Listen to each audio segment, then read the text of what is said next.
coming back year 2 went crazy. Didn't get many wins in the league, but during that year, the team. But you went crazy, almost having 1,000-yard season and things like that. What was the difference for you between that year 1 and year 2 that allowed you to have that excellent second year? Oh, it was a few things. Number one, coming from a D3 and then playing with pros, playing with players that you grew up watching. It was like I was so hungry to get there. Then when I got there, I was kind of like, my eyes open, like, oh wow, that's Maurice Jones-Drew. That's Nate Clements from Shaker Heights. Like I used to watch him. I used to watch him at Old State when I was like 5th grade. Like now I'm playing against him. So I had to understand, like, hey, you belong here. Like, hey, this is your job now. So I had to understand how to be a pro. I had to understand how to take care of my body. I had to understand how to study a playbook. I was at Mount Union. We had the same playbook all 5 years. I ain't really studied my playbook. Like I know what razor mean. Like I know all the blades. You know what I mean? Like whatever. So studying film, studying my plays, and then studying film. Studying film is different. Like when it's 3rd down and 3, and Darrelle Revis is lined up on the press coverage inside of me, because he knows our tendency on 3rd down and 3 is to run slants. How do I get open? Like understanding how to run that route versus a professional, understanding how to look at the quarterback and be able to call an audible or get on the same page with him if the defense lines up a certain way. Understanding, hey, it's a 33% chance or a 43% chance when we go 3rd and 2 or under, right? They're going to be in cover 0. So now I come to the line of scrimmage, and as a slot receiver, I got to make sure, okay, if he blitzes, what do I do next? If we come to the line of scrimmage with 2 plays and they check the play, okay, I go from a run play to a pass play, or from this route to that route, right? If they pop out and go in zone, now what is my route? So understanding all the nuances of being a pro, I had no clue. I had no clue my rookie year. I was lost. On top of, I'm going to be honest with you, now I got a little money in my pocket. Now I got the girls on me. Now I got, I'm kind of the new draft pick, the man in the city a little bit. Like now it's different. Like it's just different. So learning how to balance all that, or not balance it, get rid of it, and dial in and focus. I think another thing too, I'll never forget this. So my rookie year, we weren't good. We ended up firing the head coach, Jack Del Rio, halfway through the year, right? Mel Tucker ended up taking over, and he finished the year. We finished on a high note. We weren't good, but we fought hard for Mel.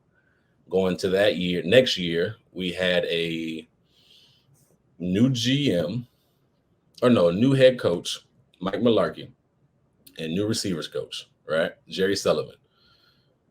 If you know anything about Jerry Sullivan, he's like the wide receiver whisperer. So he trained Larry Fitzgerald, he trained Anquan Bolden, all these legendary receivers. He was coaching them. We used to watch film from like 1992 of receivers running routes. Literally 1992.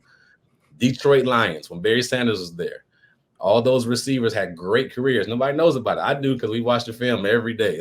I had no idea the Detroit Lions had receivers those years. Wasn't they still in 3-point stances back then running routes? Like I knew Barry Sanders. That's it. I didn't know. You couldn't tell me nothing about the receiver. One receiver on that team, I have no idea. Bro, they was nice. They were running route. I mean, we saw it because we watched the practice film. We watched the tape. They were nice with him. He was one of the coaches there. So we would watch that film. But anyways, they come in, and I'll never forget, OTAs happened. And right before OTAs started, let me go back. So we drafted Justin Blackmon that year, number 5 overall. So that bumped me down more, right, on the depth chart. We gave Laurent Robinson 5 or 4 year, $32 million contract. He had a good year in Dallas, came over. So those are the top 2 guys. We just paid a guy on the team named Mike Thomas 3 years, $12 million. Those are your top 3 guys right there. With a new coach, as you guys know, a new coach comes in, they bring in their guys in, their people in. So I'll never forget, receiver coach Jerry Sullivan, he wrote down, it was like X, Z, and F. Those receiver positions. X, all right, we got Laurent Robinson. Z, that's going to be Justin Blackmon. F Mike Thomas. And they kept going. Boom, boom, boom. Boom, boom, boom, boom, boom, boom. All right, it's group 1, group 2, group 3, group 4. And next week is how it's going to look. I'm like, raise my hand. Hey, coach. My name ain't on the list. Like, where do you want me to play? Oh, you got to learn it all. You just got to learn it all. That moment, that's going into my second year. That moment changed my professional mindset, changed my direction of my career. Not being on the board, being forgotten about, closed the meeting up. And I had to raise my hand to even get on the board. It was go time. I had to go back to my college mindset. I literally had to learn how to be a pro, how to study.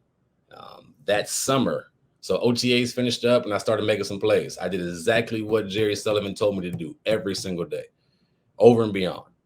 Like I had to figure out a way to make it. I was in the mall running routes. I was in the mall with my playbook. Like, no lie, I was in the mall looking at my playbook. I was just doing stuff like, okay, I got to make this team. I got to prove myself. So I started making a little bit of noise in OTAs. So Jerry's like, eventually I was on the depth chart. I wasn't forgotten. About time, yeah. Okay, I'm 12 string. Let's go. So that summer he was like, hey, I want you to go work out with a friend of mine. And I said, all right, who? I'm down. He was like, Larry Fitzgerald. And I'm like the Larry Fitzgerald? Like the future Hall of Famer? He's like, yep. He invited the whole receiver group, but only me and a couple of guys went. I think this just me my first year. Maybe Mike Brown, who actually is an associate head coach at University of Wisconsin right now. So we went out there and it changed my life. Literally changed the direction of my career. Working hand every day with Larry Fitzgerald and how he was working like he was an undrafted rookie trying to make the team. This is his 9th, 10th year. He solidifies one of the best guys in the league. He's working every day like he's trying to make the team in the summertime. Like he's trying to make the team. So it's a group of us grinding. Workout started at 8. He's there at 7:30 getting stretched. After workout, he got his protein shake. He got his trainer. They're working on his body. I'm like, okay, this is how you do it. We go to his house for lunch.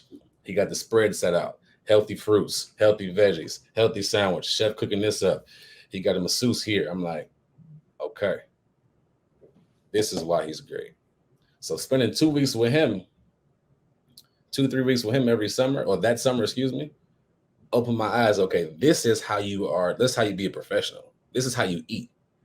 This is how you take care of your body. This is how you train. Calling his quarterbacks, flies quarterbacks up to Minnesota. He's training with them in the summer. Like, these are the things that opened my eyes like, boom, I got it.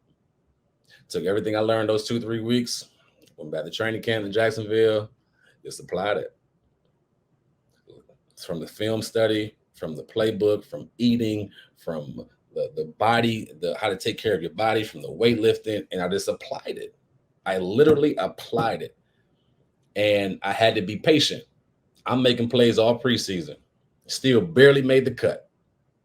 So I'm like, they kept 6 receivers that year. I was like the 5th receiver. So when you're the 5 or 6 receiver, you get like packages to go in the game, right? So it's only like 6-7 plays that you're, scheduled to be in. And then you got to know the whole playbook, of course. And then there's a 2-minute drill, which, they put 4 or 5 wide out there. So first game of the year, remember, I only had 2 catches in my rookie year. First game of the year, first quarter, I go in there for my package. I run a 5-yard in route on 3rd down. I catch it. Boom. I'm like, oh, snap. Okay, we in this thing. Let's go. Gave it first down signal, jog back to the sideline. Sat there for 2 more quarters. Didn't get back into like the 3rd or 4th quarter. Caught another pass over the middle. End up catching a 45-yard bomb to put us in position to win the game. Week 1. Eyes are open. My eyes are open. Going back to the work in the summertime, learning how to take care of my body, learning how to study plays, having somebody to walk with me and truly like, hey, see, this is what you need to do. So all of that, and then my confidence building. Week 2, didn't do much. Week 3, didn't play much at all. I was in on blocking plays, and I was blocking my behind off. Second year, I was a good blocker. My third year league, I was terrible. 1,000 yards to do that. 1,000 yards. He was doing the old. He was doing the old. Hey, they ran this way. You good? I'm good. You good? You good? You good? You good? You good? You good? All right, cool. Hey, they're going opposite way. But I was only in on blocking plays. Week 3, coach, only in on blocking plays. We're down, 2-minute drill, 40-something seconds left. We call this play named pot. This means 2 posts, 2 by 2, 2 posts. You got like stem in 5 yards, and you come up to 10, then you break in versus cover 2, right? Cover 2, you're in the middle of the field. So I run my route, and as soon as I turn my head, that ball's whistling. I caught the back end of it, and then I was running like I was on St. Clair trying to run from the police. I just took off like, on my head. But boom, we ended up scoring. We ended up winning that game.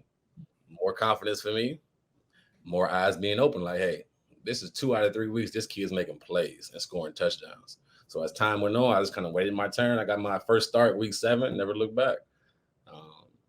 But that was a pivotal time in my life where key mentors, key coaches really poured into me, and I had to learn. I had to intake a lot, and then just apply it.